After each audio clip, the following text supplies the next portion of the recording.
小凡，这是我要让你输得好看！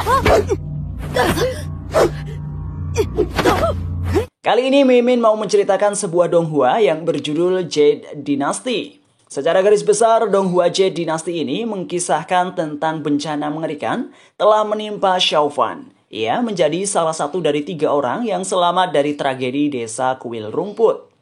Hal ini karena semua orang di desanya dibantai secara mengerikan. Bahkan, kedua orang tuanya juga menjadi korban dari pembantaian ini. Dia juga ditugaskan untuk membawa salah satu artefak paling jahat, yaitu manik seram. Perjalanan kisahnya membuat dia harus belajar salah satu ajaran paling rahasia dari sekte Skisong bernama kebijaksanaan Brahmana. Sekarang, dia berkultivasi di sekte Jadeon. Pengetahuan dan kepemilikannya akan menariknya ke dalam cerita yang mengerikan. Dengan petualangannya yang membuat dia harus memikul beberapa beban terbesar dari dunia bela diri. Yuk simak kisah lengkapnya sampai tuntas. Sikat!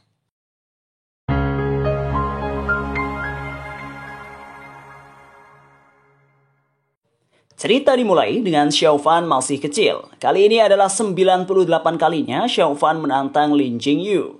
Xiaofan adalah anak yang tidak pernah menang melawan Lin Jingyu. Namun ia tidak patah semangat dan tetap berani melawannya. Mereka bertanding pedang dan tak terasa hari sudah petang. Sampai Lin Jingyu nampak sudah merasa geram dengan Xiaofan. Ia menyerang Xiaofan namun Lin Jingyu nampak kerasukan dan membuatnya lepas kendali. Xiaofan sampai mau pingsan karena tidak dapat bernafas.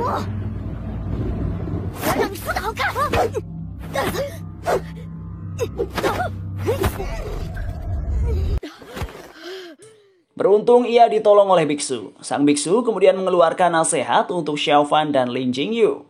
Karena merasa aneh, akhirnya Lin Jingyu mengajaknya pergi dari kuil itu.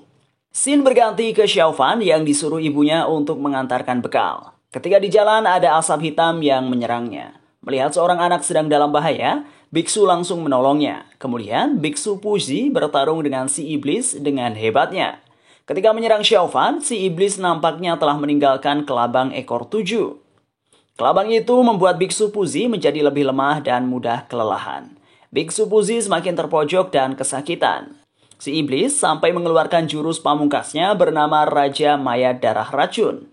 Mantra 6 karakter bijak serangan pun akhirnya pecah. Kekuatan dari mantra 6 karakter bijak nampak sangat kuat.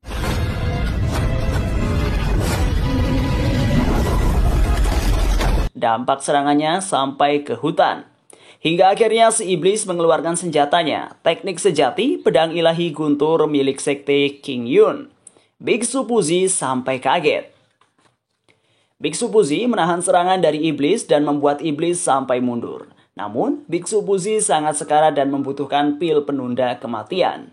Waktunya kini tinggal 3 hari. Biksu melihat bahwa Xiaofan terkena dampak serangan pedang iblis. Ia akhirnya mengobatinya. Setelah sembuh, biksu merasa ia adalah takdir. Ia berencana untuk mengajarkan beberapa metode kepadanya. Namun, Xiaofan harus memenuhi beberapa syarat. Ia berlatih tidak boleh memberitahu siapapun. Ia harus datang setiap tengah malam dan berlatih di sana. Dengan tekad yang kuat, Xiaofan langsung mengiyakan dan bersedia jadi murid si biksu. Xiaofan juga diberikan mutiara yang nampaknya sangat kuat.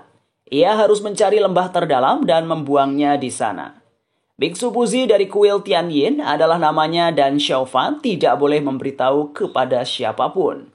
Hari tak terasa sudah pagi. Lin Jingyu terbangun dan melihat Xiaofan sedang tidur juga di dekatnya. Setelah bangun, Xiaofan mengajak Lin Jingyu pulang. Ketika hendak pulang, mereka berdua merasa ada yang aneh dengan desanya.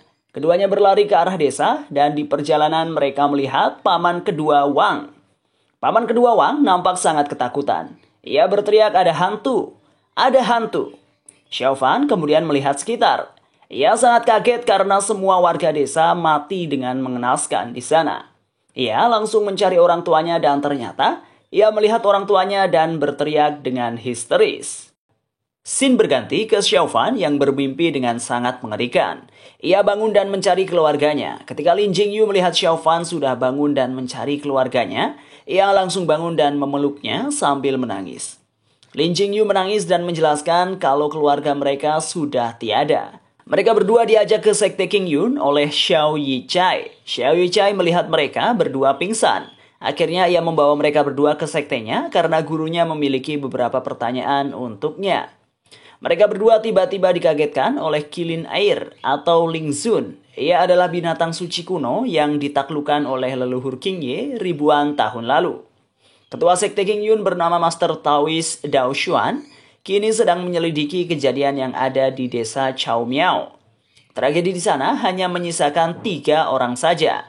Mereka adalah Xiao Dan, Ling Zun, dan paman kedua Wang. Mereka malah rebutan untuk menjadikan Ling Jinyu dan Xiao Fan menjadikan muridnya. Ketua sekte akhirnya mengangkat Ling Zun menjadi muridnya. Xiao Fan akan diurus oleh sekte Qingyun. Di sana Xiao Fan menjadi junior dan diganggu oleh seniornya. Mereka semua membuli Xiao Fan sampai mengambil pedang kesayangannya. Beruntung, ia ditolong oleh anak dari Tian Buyi yang merupakan guru puncak bambu besar bernama Liang Er. Ketika mereka sedang ribut-ribut, datanglah Tuan Buyi dengan istrinya. Xiao Fan diminta untuk memberikan salam dan membawakan teh untuk guru dan istrinya. Dengan begini, mereka sudah resmi menerima Xiao Fan menjadi keluarga mereka. Setelah makan, Xiao Fan ke kamarnya. Ia teringat akan ucapan gurunya. Setiap malam ia masih melakukan latihan sesuai dengan yang diajarkan gurunya. Esok harinya, Xiao Fan pergi berkeliling. Di sana ia bertemu dengan Liang Er. Kemudian senior Da datang dan mengajaknya pergi berlatih. Liang Er mencoba untuk menunjukkan caranya di depan Xiao Fan. Hal tersebut membuatnya kagum dan ingin langsung mencobanya. Namun, bambu kecil itu bukannya terpotong malah balik menghantam mukanya. Hari demi hari kian berlalu dengan latihan, sampai Xiao Fan tak terasa sudah beranjak dewasa. Xiao Fan kini sedang berlatih dengan gurunya. Ia kini memiliki kecepatan dan kekuatan yang luar biasa. Xiao Fan berlatih dengan para seniornya. Para senior merasa beberapa tahun terakhir pertumbuhan Xiao Fan nampak terlalu lambat. Mendengar hal tersebut, Xiao Fan akhirnya kembali berlatih dengan lebih fokus dan tenang. Alhasil ia sampai membuat guru kaget. Kini Xiao Fan sudah mencapai gerbang pencerahan tahap 1. Para seniornya mendatanginya dan merasa bangga. Hari demi hari Xiao Fan hanya berlatih dan berlatih. Sementara itu kini Xin berganti ke Ling Zun. Ia tumbuh dan menjadi murid yang kuat dan tangguh. Kultivasinya bahkan sudah sampai menembus jalan Supreme Mystical tingkat 6. Tiba-tiba senior Fang mengajaknya untuk berlatih tanding. Mereka bisa bertanding dengan seimbang dan hasilnya Ling Zun menang. Saat sedang membakar sate, Xiao Fan dan Liang Er diganggu oleh monyet kecil. Sate mereka dicuri oleh monyet itu. Hal tersebut membuat Liang Er marah. Ia kemudian mengejar monster tersebut dengan emosi yang tinggi.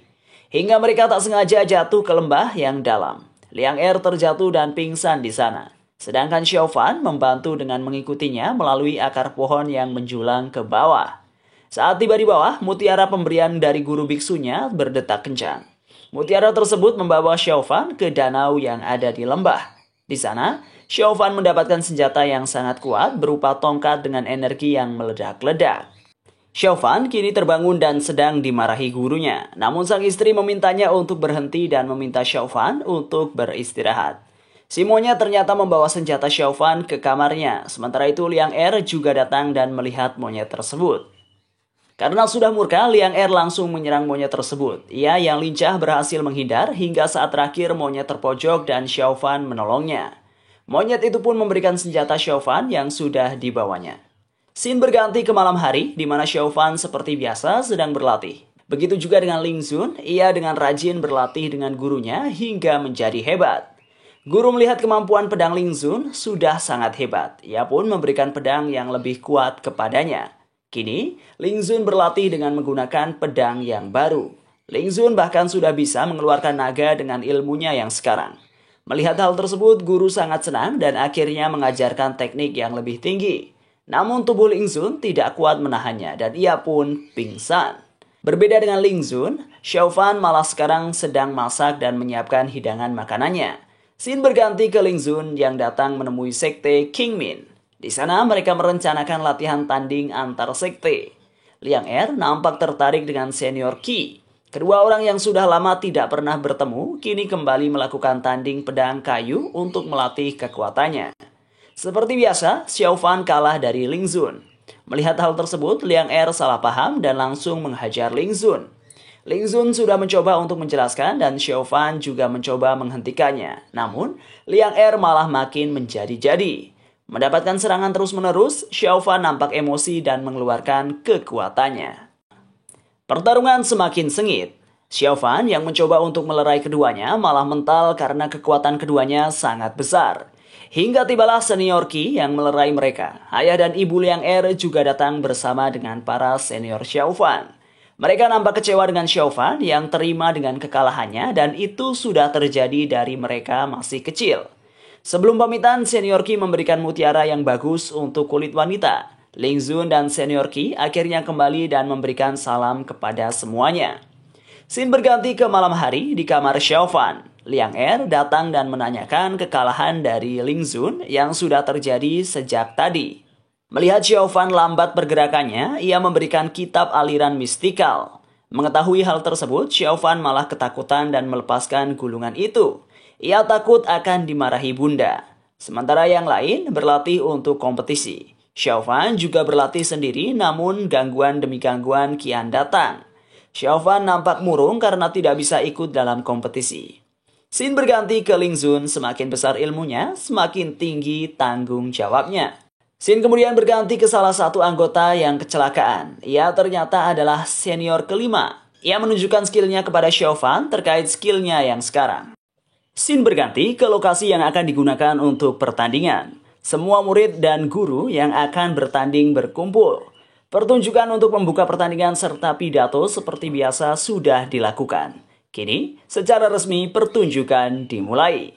Para peserta mengambil sebuah bola, di dalamnya berisi nomor yang dijadikan untuk menentukan lawan tanding.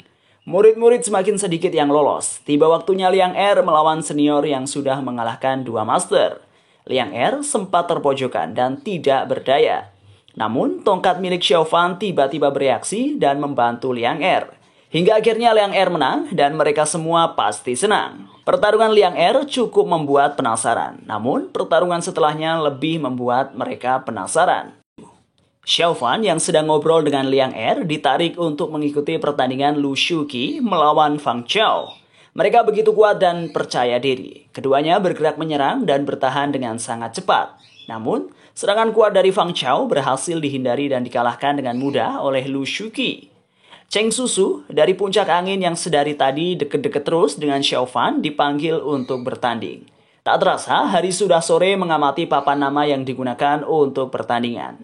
Di malam hari ia memergoki Liang Er yang sedang asik kencan dengan senior Qi. Di sana Xiao Fan mengikuti mereka dan merasa cemburu buta. Keesokan harinya Xiao Fan bertarung melawan Chu Yu Hong. Dengan mudah, awalnya ia terkena serangan dan terlempar mundur. Namun seperti biasa, Xiao Fan tidak akan meninggalkan pertarungannya.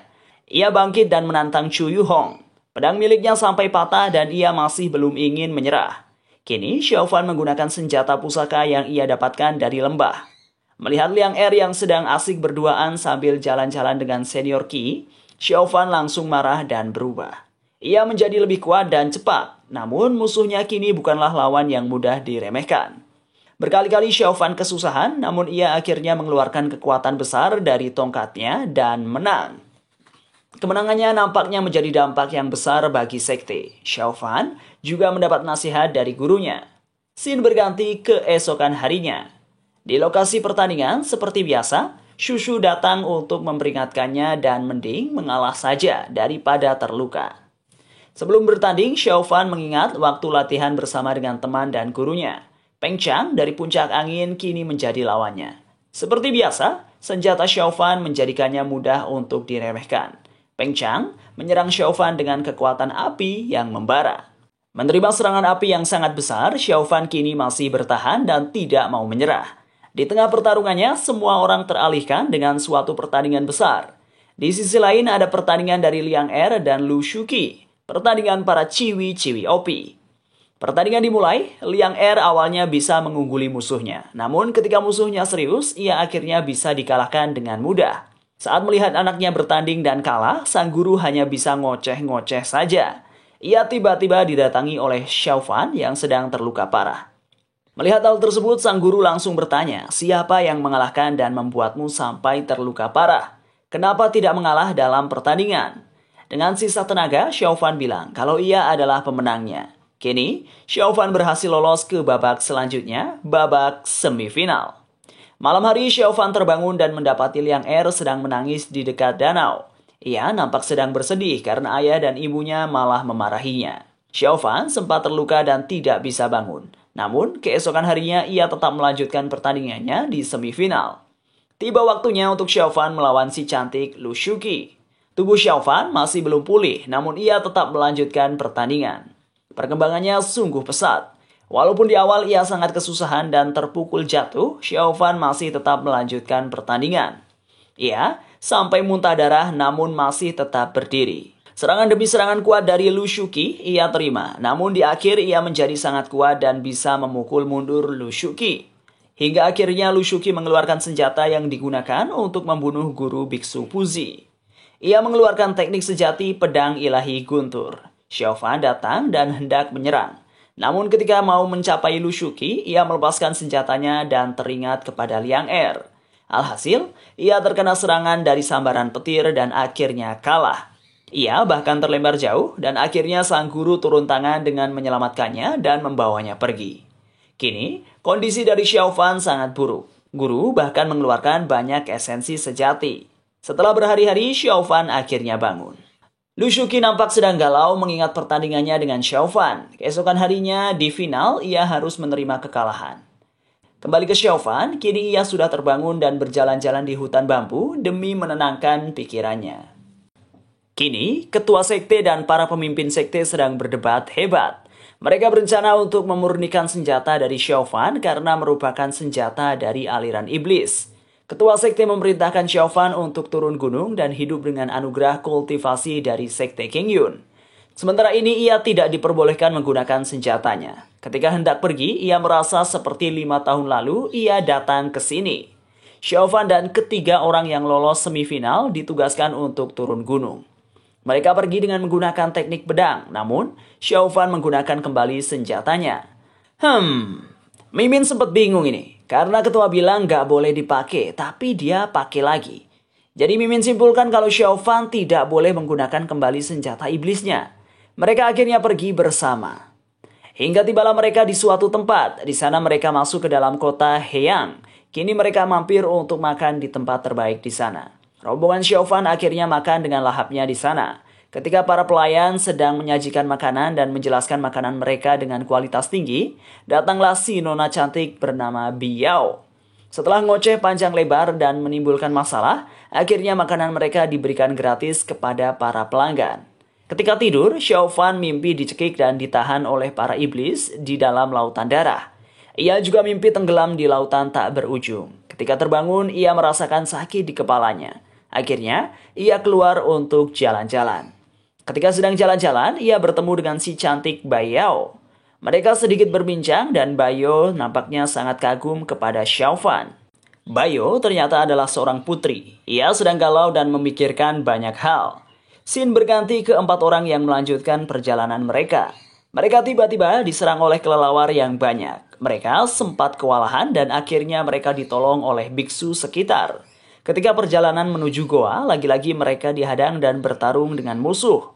Xiaofan tertangkap dan dipisahkan oleh mereka. Tanpa basa-basi, Xiaofan langsung dihisap darahnya oleh musuhnya.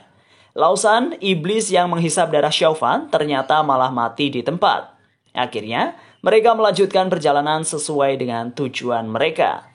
Di perjalanan, mereka kembali mendapatkan serangan. Para iblis semakin ganas menyerang mereka. Akibat kabut asap yang mereka timbulkan, rombongan Xiaofan menjadi kesulitan dalam bertarung. Hingga Lu Shuqi tertangkap oleh iblis wanita. Xiaofan mencoba untuk menyelamatkannya. Namun, penjagaan mereka sangat ketat. Berkat usahanya, Xiaofan berhasil menyelamatkan Lu Shuqi dan kembali bertarung bersamanya.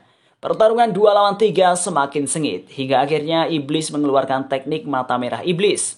Serangan dari Lu Shuqi bahkan tidak mempan kepadanya. Justru senjata pusaka miliknya malah ditekan oleh senjata iblis. Xiaofan akhirnya maju sendiri. Ia melawan 3 iblis sekaligus, hingga akhirnya ia terpukul dan mengeluarkan darah dari mulutnya. Xiaofan yang dipukul sampai terlempar ke jurang. Beruntung Lu Shuqi menolongnya. Sementara itu para rombongan lain kini sudah sangat kelelahan akibat melawan para iblis. Kemudian datang salah satu dari rombongan iblis dan menginformasikan bahwa mereka memiliki bala bantuan. Situs pemurnian harta iblis juga berhasil dihancurkan oleh mereka. Dengan kesal, akhirnya bos iblis memerintahkan semuanya untuk mundur. Scene berpindah ke dasar jurang. Lu Shuqi bangun dan mendapati Xiao Fan sedang pingsan. Tiba-tiba di dasar jurang ada asap tengkorak yang menyerang mereka. Asap tengkorak itu bisa menghisap energi dari Lu Shuqi dan Xiao Fan. Namun senjata Xiao Fan nampak merespon serangan mereka dan akhirnya mereka semua pergi. Kini muncul kembali musuh baru di dasar jurang. Karena tenaga Lu Shuqi sudah hampir habis, akhirnya mereka berdua tertangkap dan dihisaplah energi mereka. Di detik-detik terakhir, Xiao Fan mendapati kembali kesadarannya dan berhasil melepaskan diri. Ia melawan iblis itu seorang diri dengan kuat. Dengan serangan tajam, ia bisa menusuk kepala iblis itu hingga mati dengan senjata pusakanya. Setelah berhasil mengalahkan si iblis, Xiao Fan menyelamatkan Lu Shuqi. Saat sedang mengobati Lu Shuqi, tiba-tiba datang Bai Yao dan ibunya. Di saat genting muncul iblis yang terlihat sangat kuat berbentuk ular kobra yang besar. Musuh seperti tidak ada habisnya. Kini giliran ular mistik hitam yang sedang mencari makhluk hidup. Seperti dinosaurus, ketika mereka diam, si ular bagai tidak melihatnya. Kini mereka bertarung dengan sengit. Bai Yao bahkan membantu bertarung. Namun Lu Shuqi sudah kalah dan tidak kuat lagi bertarung. Xiao Fan dan Bai Yao terjebak di dalam goa. Mereka berjalan bagai memasuki labirin yang tak berujung. Hingga akhirnya mereka masuk ke gua tetesan darah. Mereka terjatuh kembali dan masuk semakin dalam. Xiao Fan sudah mulai kehilangan kesadarannya dan pingsan di sana. Bai Yao yang melihat Xiao Fan sedang kedinginan kemudian menenangkannya dan memeluknya dari belakang. Karena demam yang sangat tinggi, akhirnya Xiao Fan sampai ngigau dan teringat masa lalunya. Setelah istirahat yang cukup, Xiao Fan kembali sadar. Mereka melanjutkan perjalanan untuk mencari jalan keluar. Hingga sampai mereka di tempat Dewa Suci. Di tempat Dewa Suci, Bai Yao berdoa dan memberi salam hormat dengan tulus. Sedangkan Xiao Fan malah jalan-jalan di sana. Ketika Bai Yao hendak mengambil sesuatu, keluarlah asap hitam yang datang menyerang mereka. Beruntung, Xiao Fan membantunya bertarung. Asap hitam pergi dan Bai Yao memutuskan untuk mengalah dan pergi. Kemudian, Bai Yao malah mengambil benda pusaka seperti lato-lato. Saat sedang sedih, tak sengaja Xiao Fan melihat dinding dengan tulisan yang banyak. Hari demi hari mereka lalui bersama di sana, hingga terbersit pikiran bahwa jika mereka ingin bertahan hidup, maka harus bisa makan. Bai Yao yang merupakan iblis memberikan pisau belati kepada Xiao Fan. Ia memintanya untuk membunuhnya. Dengan begitu Xiao Fan bisa makan daging. Karena sedang sedih, Bai Yao menceritakan kisah sedih yang dialami dirinya. Ia bahkan dipersiapkan untuk dibunuh untuk dijadikan persembahan oleh ibunya. Ketika hendak melakukan sumpah darah, Xiao Fan hendak menghentikan perbuatan Bai Yao. Namun ia tak sengaja terluka juga. Setelah darah mereka menetes, akhirnya terbuka jalur dan gua hampir runtuh. Mereka berdua bergegas untuk berlari keluar. Xiao Fan sangat senang ketika sudah tiba di luar. Kini mereka sedang memanggang hewan buruannya untuk dimakan. Scene berganti ke Bai Yao yang terbangun sendiri. Ia kaget dan mencari Xiao Fan. Ternyata Xiao Fan sedang duduk sendirian. Keduanya malah berselisih atas kejadian masa lalu. Mereka yang hanya memahami salah satu ajaran saja kemudian berdebat hebat. Relate banget nih sama kehidupan. Kalau ada masalah, coba pelajari dulu deh. Dari kedua sisi ya guys. Lu Shuqi setiap hari memikirkan Xiao Fan. Ia sampai tidak fokus latihan dan guru menegurnya. Scene beralih ke Xiao Fan yang sedang makan. Ia bertemu dengan ayah Bai Yao. Ayah Bai Yao menanyakan terkait dengan senjata pusaka milik Xiao Fan. Ia menjelaskan bahwa senjata pusaka milik Xiao Fan memakan banyak jiwa. Mendengar hal tersebut, Xiao Fan sempat kecewa karena keyakinannya adalah memerangi kejahatan, sedangkan apa yang dilakukan tongkatnya adalah kejahatan. Namun, ayah Bai Yao menjelaskan bahwa pembunuhan adalah hal yang dilakukan untuk memerangi keadilan. Semua sekte yang ada pernah melakukan pembunuhan. Saat sedang marah, tiba-tiba ayah Bai Yao sudah tidak ada di hadapannya. Scene berganti, kini Xiao Fan sedang pergi ke pemukiman warga. Ketika datang, ia merasakan sesuatu yang aneh. Karena siang-siang begini, tidak ada seorang pun yang keluar. Ketika melihat papan pengumuman, ia bertemu dengan kakek peramal dan cucunya. Si kakek mengatakan tipu muslihat tentang Xiao Fan. Alhasil, ia berhasil dikelabui dan minta untuk diramal dan membayar biayanya. Saat sedang meramal, datanglah biksu Shitao. Ia yang merupakan murid ajaran Buddha tidak percaya akan ramalan. Hahaha, gak kena ini sama si kakek. Ketika melihat Xiaofan, Shitao menanyakan siapa dirinya. Ia kemudian menjelaskan bahwa dirinya adalah anggota dari Sekte Qingmin. Mendengar hal tersebut, Shitao sangat senang. Ia mengajak Xiaofan untuk membasmi kejahatan. Sekte Qingmin terkenal merupakan sekte yang senantiasa berbuat baik dan memerangi kejahatan. Mereka berdua akhirnya pergi bersama. Xiaofan dan Shitao kini sedang berada di hutan yang dipenuhi oleh kabut. Ia kemudian bertemu dengan iblis rubah. Mereka pun akhirnya bertarung. Namun Xiaofan nampak terkena hipnotis dan hendak nyebur ke dalam sumur. Beruntung dia disadarkan oleh Bai Yao. Datang juga senior Li Shun dan Yan Hong dari lembah Fengxiang. Kini si iblis rubah melawan 5 orang. Ia berlari menuju gua hitam. Pertama, Li Shun dan Yang Hong mengikuti mereka ke dalam gua. Kemudian, disusul Bai Yao, Xiaofan, dan Shitao. Mereka semua kini berada di dalam gua hitam. Pertarungan pun terjadi di dalam gua. Iblis rubah mengeluarkan iblis naga untuk membantunya. Kini pertarungan mereka sangat sengit. Bahkan, Li Shun dan Yan Hong hampir kalah dan dipukul mundur. Namun datang biksu dan Xiaofan menyerang sang naga. Setelah pertarungan yang alot, akhirnya Xiaofan berhasil memukul keras naga. Namun ketika mereka bertarung hebat, datanglah musuh baru. Mimin gak tahu nih guys, ini bentuk apa iblisnya? Coba kalian tulis di kolom komentar ya. Xiaofan sempat tertangkap olehnya dan dibawanya ke suatu tempat. Namun, ia berhasil meloloskan diri dan bertemu kembali dengan rubah laki-laki. Di sana, ia bertarung kembali dengan iblis rubah laki-laki. Bai Yao kini sedang bertarung dengan iblis rubah perempuan, sedangkan Xiaofan bertarung dengan iblis rubah laki-laki. Xiaofan berhasil mengalahkan sang iblis rubah laki-laki. Sang iblis rubah laki-laki yang sudah tidak berdaya mengambil sebuah artefak cermin api yang dipunya dan memasukkan sebuah aliran kekuatan ke dalamnya. Xiaofan yang berniat akan membunuh sang iblis rubah laki-laki ini pun dihadang oleh sang iblis rubah perempuan yang datang menolong. Melihat iblis rubah laki-laki yang sudah tidak berdaya membuat iblis rubah perempuan marah dan mencoba melawan Xiaofan.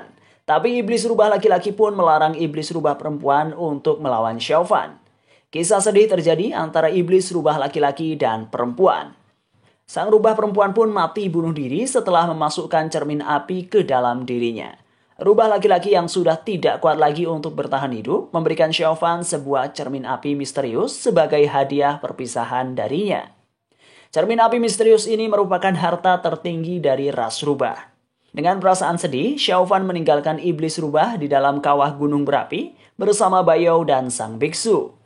Ketika akan berpisah, senior Li Shun menanyakan cermin api misterius milik sang rubah ke Xiaofan. Xiaofan yang mengingat pesan dari iblis rubah agar cermin tersebut tidak diketahui oleh orang lain, berbicara bohong kalau Xiaofan tidak mengetahui tentang cermin api tersebut. Setelah itu, senior Li Shun dan Yan Hong pun pergi kembali ke lembah. Lalu Xiaofan, Bai Yao, dan sang biksu pun kembali ke kota. Di pagi hari yang cerah, kedatangan Xiaofan, Bai Yao, dan sang biksu pun disambut oleh beberapa warga kota yang melihat kedatangan mereka. Xiaofan bertemu dengan kakek tua dan bertanya kepada kakek tersebut tentang apa ada iblis yang juga manusia. Apa iblis juga berbicara tentang cinta?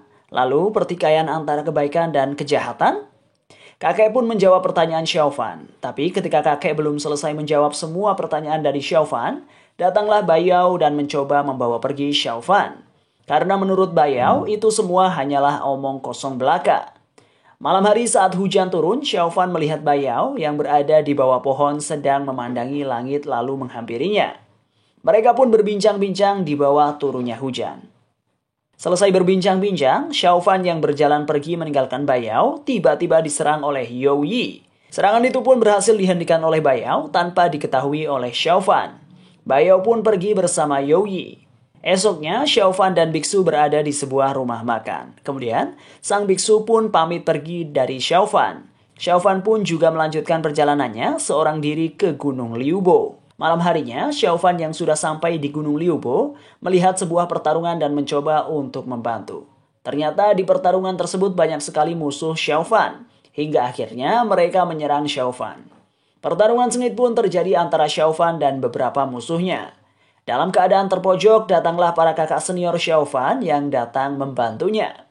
Meskipun mendapatkan bantuan, Xiaofan tetap berhasil terpojok oleh musuhnya. Ketika Xiaofan akan dibunuh, tiba-tiba datanglah guru Xiaofan yaitu Tian Buyi dan membuat mereka kabur. Xiaofan pulang bersama sang guru dengan selamat. Xiaofan pun disambut oleh keluarga dan teman-temannya. Xiaofan yang sedang bersama Jingyu melihat kakak senior yang dia sukai sedang bersama kakak senior Qi. Kemudian, Jingyu menjelaskan kalau mereka sudah mengumumkan pertunangannya dan mungkin akan segera menikah. Mendengar hal ini membuat Xiaofan tiba-tiba seperti orang yang kerasukan iblis. Xiaofan yang kerasukan iblis menghampiri kakak seniornya, tapi dia coba dihentikan oleh temannya. Xiaofan mencoba untuk menghajar temannya, dihentikan langsung oleh gurunya. Xiaofan yang tersadar menjadi bingung dengan apa yang terjadi pada dirinya. Dia pun meminta maaf atas apa yang terjadi. Lalu, Xiaofan ditinggalkan seorang diri. Xiaofan pun merenungkan perbuatannya di bawah guyuran hujan petir. Bai Yao datang menghampiri Xiaofan dan mengajaknya pergi, tapi Xiaofan menolak. Karena ajakannya ditolak, Bai Yao pun pergi meninggalkan Xiaofan.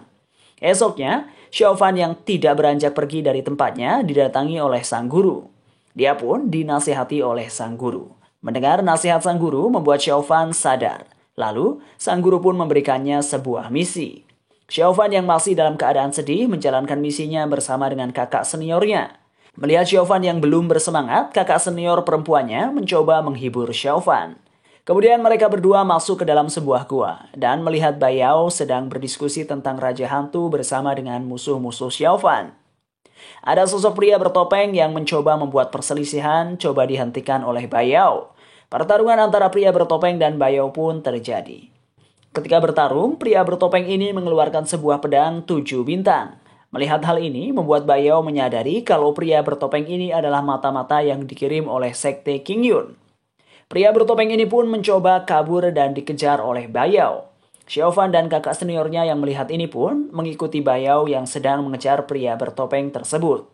Karena menurut kakak seniornya, pria bertopeng itu orang dari sekte yang sama dengan mereka. Pertarungan Bai Yao dan pria bertopeng pun berlanjut di luar gua. Ketika pria bertopeng melancarkan sebuah serangan ke Bai Yao, tiba-tiba dia mendapatkan serangan kejutan dari seseorang dan membuatnya terpental mengenai sebuah batu. Ternyata Xiaofan dan kakak seniornya datang dan mencoba membantu pria bertopeng. Ternyata, pria bertopeng ini bernama Su Yichai dari sekte King Yun. Pria yang memberikan serangan kejutan tadi ternyata adalah ayah Bai Yao, yang merupakan Raja Hantu. Bai Yao yang melihat Xiaofan menyapanya bersama dengan sang ayah. Xiaofan ternyata mengenali sosok sang ayah Bai Yao karena mereka pernah bertemu di kedai teh. Kakak senior Xiaofan dan Su Yichai lalu menyerang Bai Yao. Tapi mereka berdua dihentikan oleh ayah Bai Yao. Karena menghormati Xiaofan, ayah Bai Yao menyuruh untuk pergi. Kemudian, Su Yichai melaporkan kepada ketua sekte tentang semua informasi yang dia dapatkan selama menjadi mata-mata. Malamnya, ketika Xiaofan berada di dalam hutan, dia mendapatkan serangan seseorang iblis tua Shishu. Dia datang menemui Xiaofan untuk balas dendam karena telah membunuh muridnya yang bernama Jiang Laosan. Pertarungan pun terjadi. Saat pertarungan, Shishu merasakan energi jahat yang sangat pekat dari dalam diri Xiaofan. Dan benar saja, selama beberapa kali berhasil dipojokkan oleh Shishu, Xiaofan mengeluarkan sesuatu kekuatan misterius dari dalam dirinya dan membuatnya berhasil melawan balik Shishu. Shishu yang mulai serius dan mencoba mengeluarkan jurus pamungkasnya dihentikan oleh Tian Buyi. Kedatangan Tian Buyi semakin menyulut emosi Shishu dan pertarungan mereka berdua pun berlangsung sengit dan epik. Sehingga akhirnya mereka berdua saling beradu jurus pamungkas. Karena kekuatan Tian Buyi yang besar, akhirnya dia berhasil mengalahkan Shishu. Shishu pun kabur lalu dikejar oleh Tian Buyi bersama dengan murid-muridnya. Tapi mereka tidak berhasil menemukannya. Lalu mereka melihat sebuah petir di langit dan merasakan firasat yang buruk. Scene beralih di mana ayah Bai Yao bersama anak buahnya berada di pinggir pantai yang sedang melakukan sebuah ritual. Tian Buyi dan murid-muridnya yang mencari Shishu diserang oleh Bai Duzui bersama anggota aliansinya. Pertarungan sengit pun terjadi. Di dalam pertarungan, Tian Buyi yang sudah merasakan firasat buruk ketika melihat petir di langit, menyuruh Xiaofan dan beberapa muridnya untuk memeriksa apa yang terjadi di pinggir pantai. Di dalam perjalanan, Xiao Fan pun coba dihalangi oleh musuhnya, tapi mereka berhasil lolos. Mengetahui Xiao Fan yang berhasil menuju pantai, para musuh yang sedang menghadapi Tian Buyi pun bergegas pergi menuju pantai dan dikejar oleh Tian Buyi. Xiao Fan yang sudah di pantai melihat Raja Hantu sedang melakukan sebuah ritual, lalu muncullah seekor naga iblis banteng raksasa dari dalam pantai. Ternyata, ritual ini adalah ritual kurungan naga, di mana sang Raja Hantu mencoba untuk mengendalikan naga iblis banteng raksasa ini. Xiao Fan yang mengetahui rencana Raja Hantu mencoba untuk melawannya dan menggagalkan rencana Raja Hantu tersebut. Tapi karena kekuatan Raja Hantu yang besar, Xiao Fan gagal menghentikannya. Lalu, datang kakak senior perempuan Xiao Fan dan mencoba untuk menggagalkan rencana Raja Hantu. Dia datang lalu mencoba untuk menarik batu yang dijadikan sebuah alat dalam ritual. Para murid yang lain pun mencoba menyerang Raja Hantu, tapi dihalangi oleh anak buahnya. Batu ritual yang ditarik pun terjatuh. Raja Sekte terpental mengeluarkan muntah darah. Lalu mereka melihat naga sudah mulai tak terkendali. Melihat hal ini, Ling Er berusaha menahan naga tersebut. Namun, kekuatan Ling Er tidak kuat menahan naga yang cukup besar. Melihat hal tersebut, Xiao Fan segera melindungi Ling Er yang dalam bahaya. Ia masih mudah dikalahkan oleh naga tersebut. Melihat tongkatnya sudah merah dan mulai mengontrol tubuhnya kembali, terlihat tongkat tersebut mengambil darah semua orang yang ada di situ. Saat naga menyerang kembali Xiao Fan menahannya kembali serangan naga tersebut. Seketika Xiao Fan kembali mengingat mantranya yang membuat Xiao Fan mengeluarkan kekuatan yang sangat besar. Sehingga mereka kaget melihatnya. Xiao Fan mampu bertahan dari naga tersebut, tetapi tubuhnya tak kuat. Langsung terjatuh begitu saja. Lalu Raja Sekte masih belum menyerah untuk melawan naga tersebut. Sementara sang raja melanjutkan perkelahian, anak buahnya mencoba mengalihkan perhatian para petarung lawan.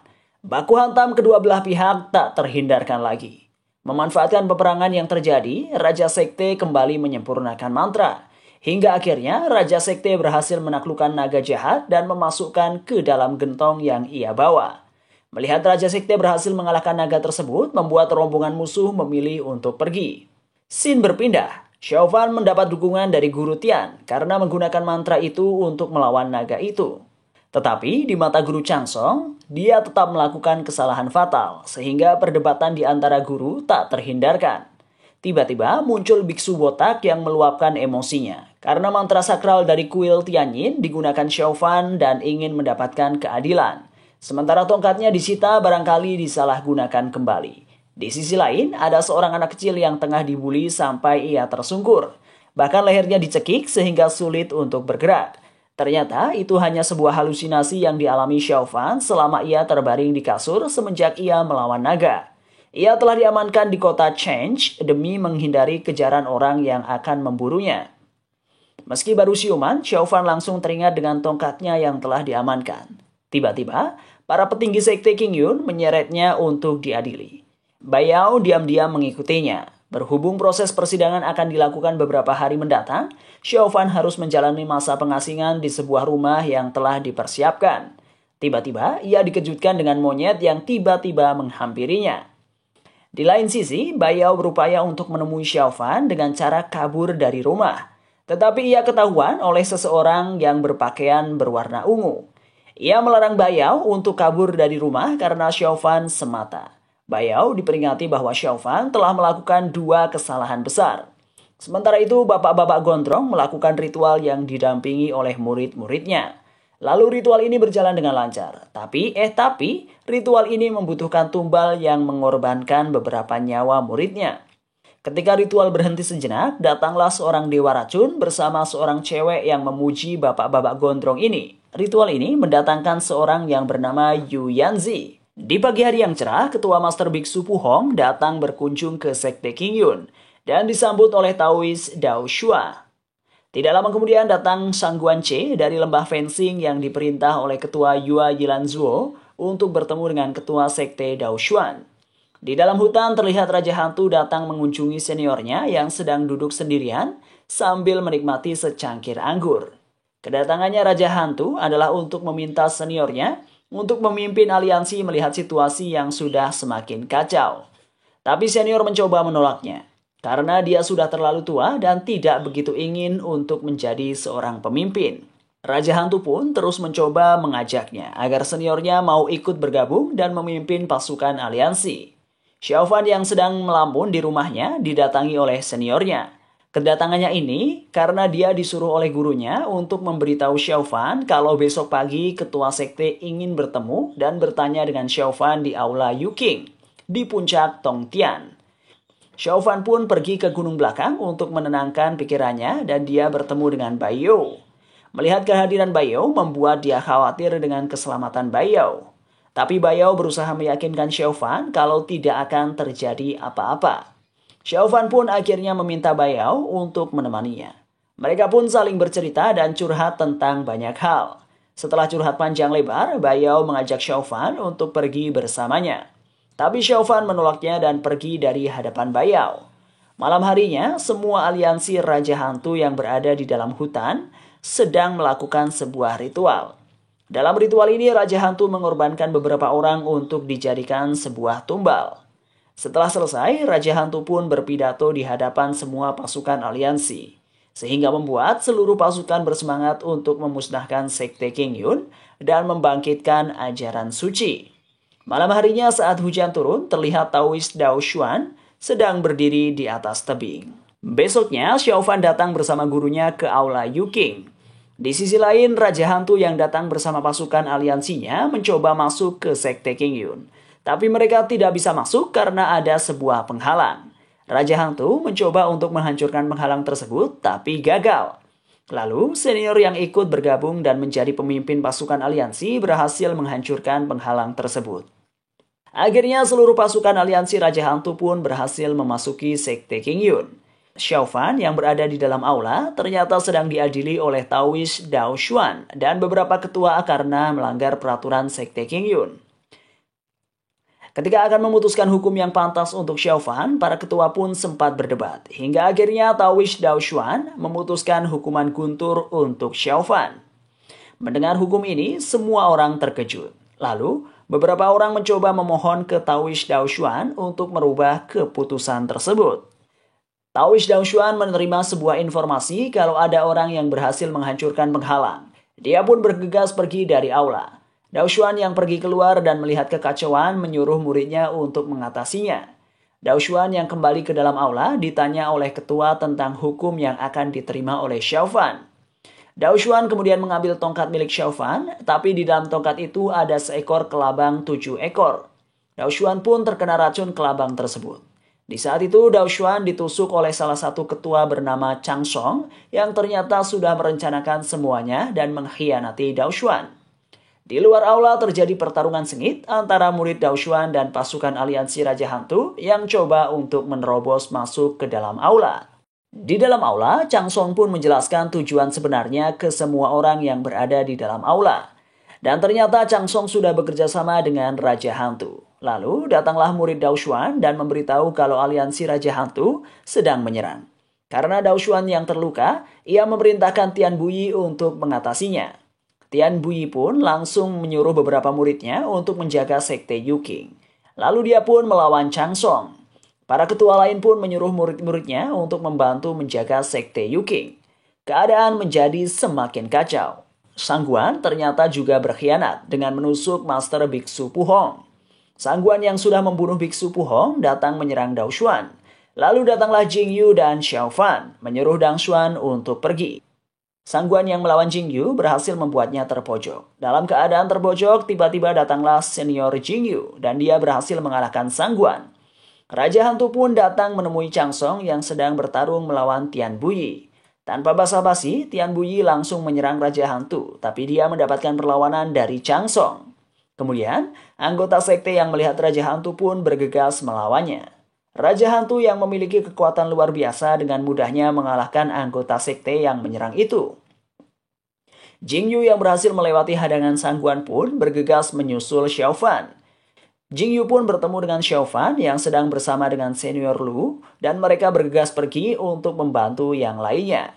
Dao Xuan yang berada di aula mencoba untuk membangkitkan pedang Zhu Xian. Xiaofan yang melihat pedang Zhu Xian dibangkitkan tiba-tiba merasa kesakitan di tubuhnya. Dao Xuan pun berhasil membangkitkan pedang Zhu Xian. lalu menggunakan kekuatan pedang tersebut untuk menyerang pasukan aliansi Raja Hantu.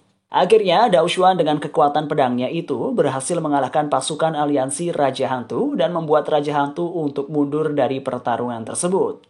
Setelah berhasil membuat Raja Hantu mundur, Dao Xuan menanyakan ke Tian Buyi tentang pasukannya yang menjadi korban pertarungan. Tian Buyi memberitahu dari 25 tetua, 14 orang telah gugur dan 5 terluka parah. Dao Xuan yang tidak melihat Tian Yun dan Zheng Liang pun menanyakan ke Tian Buyi. Tian Buyi pun memberitahu kalau mereka berdua telah meninggal. Master Biksu Pu Hong ternyata masih hidup setelah menerima tusukan dari Sang Guan. Dao Xuan meminta Tian Buyi untuk memanggil Xiao Fan. Xiao Fan datang menghampiri Dao Xuan. Ketika Dao Xuan sedang bertanya ke Xiao Fan, salah satu biksu menghampiri mereka dan mencoba untuk menyalahkan Xiao Fan. Tiba-tiba, orang berteriak hantu sambil menunjuk ke arah biksu tersebut. Jing Yu yang mengenal orang tersebut mencoba untuk menenangkannya. Sadar akan sesuatu, Jing Yu menarik pedangnya dan mengarahkannya ke biksu tersebut. Master Biksu Pu Hong mencoba untuk menenangkan situasi dan dia memberitahu kalau orang yang melakukan pembunuhan desa Chao Miao itu adalah orang dari kuil Tianyin. Di dalam hutan, Raja Hantu bersama pasukan aliansinya terlihat sedang membahas kekalahannya dan mencoba untuk menyusun ulang strategi penyerangan. Ketika sedang menyusun strategi, Raja Hantu mendapat kabar kalau Bai Yao tidak ada di dalam pasukan. Raja Hantu yang khawatir dengan Bai Yao mencoba berpidato di depan pasukannya dan membangkitkan semangat para pasukannya untuk kembali menyerang Sekte King Yun. Sin kembali ke aula. Master Biksu Pu Hong menanyakan ke Dao Xuan tentang muridnya yang bernama Pu Zi yang pernah pergi ke Gunung King Yun untuk bertemu dengan Dao Xuan. Flashback pun terjadi. Pu Zi datang menemui Dao Xuan untuk mengusulkan berlatih Buddhisme dan Taoisme bersama. Tapi karena aturan sekte membuat Dao Xuan menolak ajakan Pu Zi. Ketika Pu Zi pergi dari Sekte King Yun, dirinya merasa diikuti oleh seseorang. Meski Pu Zi sudah berhati-hati, dia tetap saja tidak bisa lolos dari seseorang yang mengikutinya itu. Pu Zi pun melawan orang yang mengikutinya itu. Setelah berhasil melawan orang tersebut, Pu Zi bertemu dengan 2 anak kecil, yaitu Xiao Fan dan Lin Jingyu. Pu Zi pun dengan berani meneruskan Davan Prajna ke Xiao Fan. Pu Zi yang hidupnya tinggal 3 hari mencoba untuk memaksa Sekte King Yun untuk menerima Xiao Fan. Karena Xiao Fan pasti tidak akan diterima oleh Sekte King Yun karena sudah mendapatkan Davan Prajna. Pu Zi tiba-tiba seperti orang kerasukan dan membantai desa Chao Miao. Pu Zi yang sudah sadar kembali ke kuil Tianyin dan menceritakan semua yang dialaminya ke Master Biksu. Setelah mendengar itu semua, Xiao Fan pun berteriak seperti orang kerasukan. Xiao Fan pun mengamuk dan melawan semua orang yang berada di dalam aula. Tiba-tiba, Bai Yao datang dan membawa pergi Xiao Fan. Lalu datanglah Raja Hantu membantu Bai Yao. Melihat kedatangan Raja Hantu membuat Dao Xuan kembali bertarung dengannya. Pertarungan antara Sekte King Yun dan aliansi Raja Hantu pun terjadi kembali. Bai Yao dan Xiao Fan coba dihalangi oleh senior Xiao Fan dan Biksu. Xiao Fan yang dihadang Biksu pun melawannya dengan kekuatan penuh. Melihat Xiao Fan yang tidak bisa mengendalikan dirinya, Bai Yao pun mencoba menenangkannya. Di tengah pertarungan, Dao Xuan memanggil seekor naga iblis untuk membantunya melawan Raja Hantu. Di sini kita bisa melihat pertarungan epik antara Raja Hantu dan Dao Xuan. Dao Xuan akhirnya menggunakan pedang Zuxian untuk bisa melawan Raja Hantu dan berhasil membuat Raja Hantu terpental. Dao Xuan yang melihat Xiao Fan yang melawan Sekte King Yun membuatnya marah, hingga membuat Dao Xuan mengeluarkan jurus pamungkasnya untuk menyerang Xiao Fan. Melihat Xiao Fan akan menerima serangan dari Dao Xuan, membuat Bai Yao mengorbankan dirinya untuk keselamatan Xiao Fan. Bai Yao pun mati di pangkuan Xiao Fan. Pertarungan pun selesai. Tubuh Bai Yao tersimpan di dalam sebuah ruang dan Xiao Fan pun berada di ruang tersebut dengan penuh kesedihan. 10 tahun kemudian ada seseorang berjubah hitam menyerang sebuah sekte dan membantai orang-orang bertopeng. Well, menurut Mimin, Donghua ini secara cerita sangat menarik. Ditambah ada bumbu-bumbu percintaan yang membuat ceritanya semakin seru. Jangan lupa tulis pendapat kalian tentang Donghua ini di kolom komentar ya guys. Dan jangan lupa juga nantikan terus series Donghua seru lainnya. Tentu saja hanya di channel ini. Oke lah guys, Mimin pamit dulu. See you. Bye-bye.